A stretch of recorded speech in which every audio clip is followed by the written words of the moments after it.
A boy, a goldfish in the local library. Back in the day, kicking up my heels, I wouldn't be found dead with a library card. By Christopher Boswell, read by Brandon Roseanne. The only thing that you absolutely have to know is the location of the library. Albert Einstein. The library is off limits.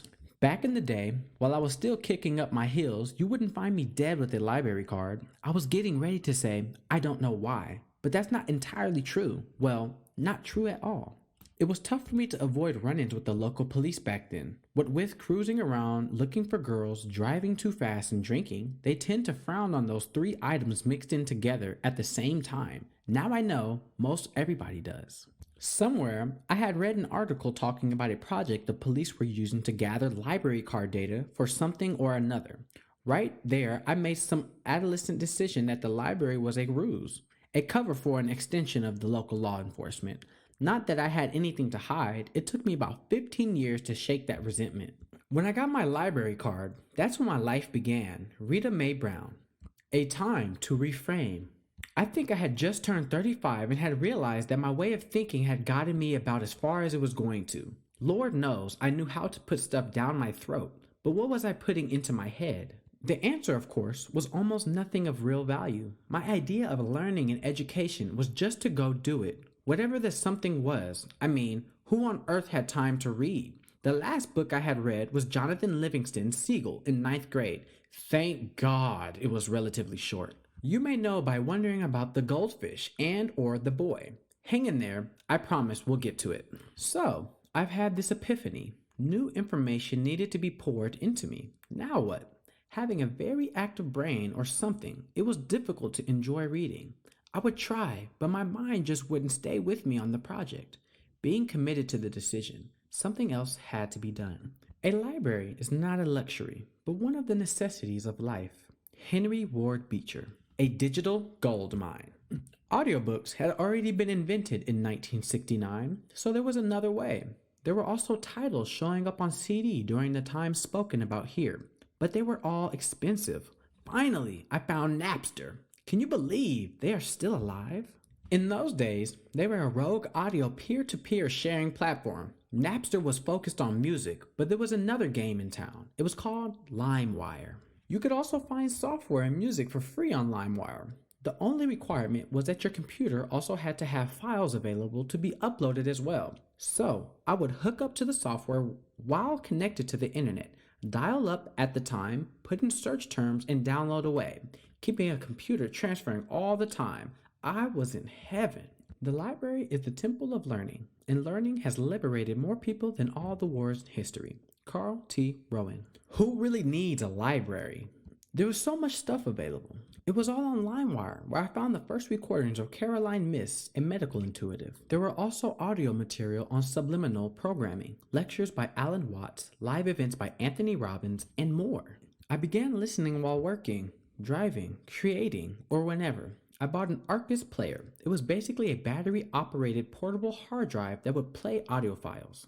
This went on for years. All my zip drives and other discs were filing up. I was buying CD-ROM discs by the 100 pack and have binders full of them to this day. The audio files were transferred to any kind of media I had available. Soon, having exhausted the net of any more titles I was interested in, a new source was needed for my addiction. I have always imagined that paradise will be a kind of library. Jorge Luis Borges. Finally, turning to the library. So, I finally caved in and got a library card, starting small with the Tacoma Public Library. Using the word small may be inappropriate. The building inhabits an entire city block. Yet, I would come to find out the selection there is somewhat limited. They will loan me 10 audiobooks at a time. I began building my own library. I've been doing it since 1999. My audiobook collection has eclipsed 1,100 authors within an uncounted number of books. Some authors fill folders with 15 or more titles like Dr. Wayne Dyer. Sometimes, when I have a few days of leisure, I get some video disc as well. Soon, I was versed on all the TPL content. I needed more. Since I live in Pierce County, I am eligible for a library card there as well, so I got one. This tripled the number of libraries I could pursue. And on it went. I made it a hobby. PCL has no limit on the number of items unlike TPL. My OCD kicked in. I took them home, the bag full. Without the library, I would have been lost. Jasmine Ward. A reciprocal agreement. Soon, I had picked over the Pierce County Library Systems collection as well. To my surprise, I found out King County has a reciprocal agreement with Pierce County too. My PCL card entitles me to have one in King County. Now we're talking. I've learned each library's buyer is independent and makes different choices. King County's selection is by far superior to the other two, at least for my interest. I continue to habitually bring home dozens of titles at a time, digitalizing them. I don't have to listen before the loan period ends. I can listen anytime later as they are now on my hard drive. Features and benefits. Check this out. Here are some of the products and services available at Tacoma's public library. Free VHS to DVD conversion available. There is a self-service machine at the Moore branch.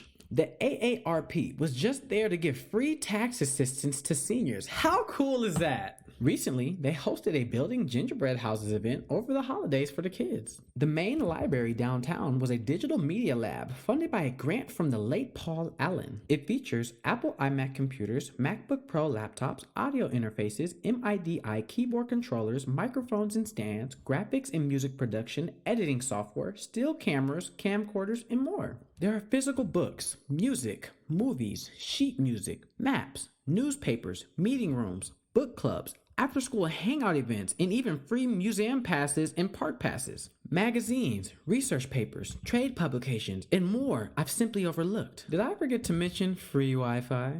Including online resources, digital media, including ebooks, audiobooks, movies, lectures, help with student loan repayment, and even Rosetta Stones for folks who want to learn a new language. You can listen to or watch this media from almost all your mobile devices. That's all just in Tacoma. Between the 3 library cards I own, I can visit and borrow books from 79 unique locations. That's a bunch of unique design from some amazing architects. That does not even include the Seattle system, which is sandwiched in there between all of it. The King County Library System's annual budget is $120 million USD. Oh my gosh. Maybe the best part, I listen to all the nonfiction, self-help, and biographies. Certainly, some of this content has to be educating, feeding my brain for the better, right? I estimate my digital library collection to be around 4,000 titles. The average audiobook is $20. Let's do some math. 4,000 times 20 equals $80,000. My music collection has 889 artists. Some have 25 titles in them. My Eagles folder, for instance, has 20 titles in it.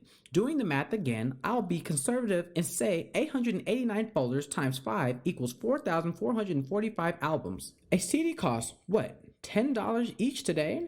That's another $44,445 in my music. If I would have had to pay retail for this collection, it would not be here. The value is $125,000. I'd be a fool not to be taking advantage of this amazing resource my taxes go to help create, and you would too.